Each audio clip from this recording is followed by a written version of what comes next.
कुछ अपने विचार में सोचते हैं वह हमारे लिए सच हो जाता है। मैं मानता हूँ कि हर व्यक्ति, जिसमें मैं भी शामिल हूँ, अपने जीवन में हर अच्छी या बुरी चीज़ के लिए स्वयं जिम्मेदार है।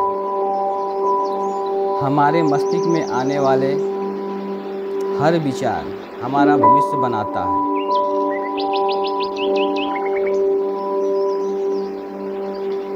हम में से हर व्यक्ति अपने विचार और अपनी भावनाओं द्वारा अपने अनुभवों को जन्म देता है।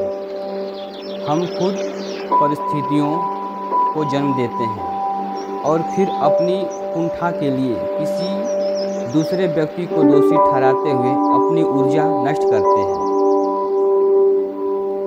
कोई व्यक्ति, कोई स्थान, कोई चीज़ हमसे अधिक शक्तिशाली नहीं है, क्योंकि अपने मस्तिष्क में केवल हम ही सोचते हैं।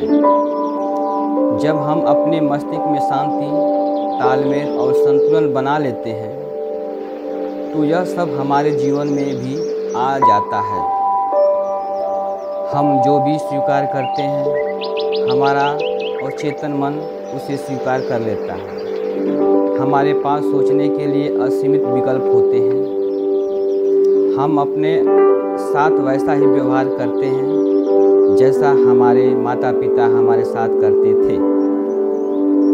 हम उसी तरीके से स्वयं को डांटते और सजा देते हैं।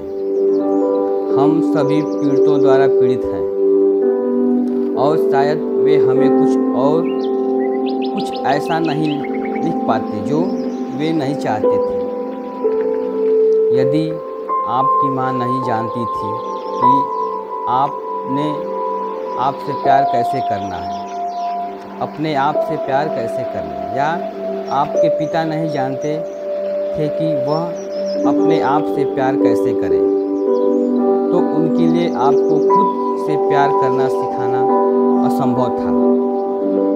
यदि आप अपने माता पिता को अधिक समझना चाहते हैं तो उन्हें अपने बचपन के बारे में बताने के लिए प्रेरित कीजिए। यदि आप संवेदना के साथ सुने तो आपको पता चलेगा कि उनकी शंकाएं और शक्ति कहाँ से आई। जिन लोगों ने आपके साथ वह सब किया वे आपकी तरह ही भयभीत और सहमे हुए थे। हम में से हर कोई इस धरती पर एक सुनिश्चित समय और स्थान पर जन्म लेता है। हम यहाँ एक विशेष पाठ पढ़ने के लिए आए हैं जो हमें आध्यात्मिक विकास के पथ पर आगे बढ़ाएगा। हम अपना लिंग, अपना रंग, अपना देश चुनते हैं और फिर हम किसी खास माता पिता को खोजते हैं जो उस समय को प्रतिबिंबित करेंगे जिस पर हम जीवन में काम करना चाहते हैं। फिर जब हम बड़े होते हैं तो आम तौर पर अपने माता पिता पर उंगली उठाते हैं और रिसियाते हुए शिकायत करते हैं, लेकिन वास्तव में हमने उन्हें इसलिए चुना क्योंकि वे हमारे कार्यों के लिए बिल्कुल उपयुक्त थे। हमारे बचपन में ही हमारी आस्थाएं स्थापित होती हैं और फिर उन्हीं आस्थाओं का अनुभव करते हुए जीवन में आगे बढ़ते हैं।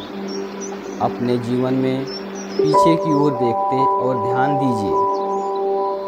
अपने जीवन में पीछे की ओर देखिए और ध्यान दीजिए कि कितनी बार आप उसी अनुभव से गुजरे हैं। मेरा मानना है कि आपने उन अनुभवों को एक के बाद एक स्वयं बनाया क्योंकि वे आपके अपने विश्वास को प्रतिबिंबित कर रहे थे। यह माने नहीं रखता कि हमें कितने लंबे समय से कोई समस्या थी या वह कितनी बड़ी है या वह हमारे जीवन के लिए कितनी घातक है।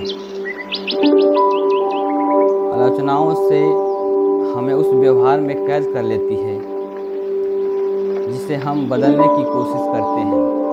स्वयं को समझते हुए अपने साथ सौम्य रहना हमें उस कैद से निकालने में मदद करता है। आप याद रखिए, आप वर्षों से खुद को आलोचना करते आ रहे हैं और उस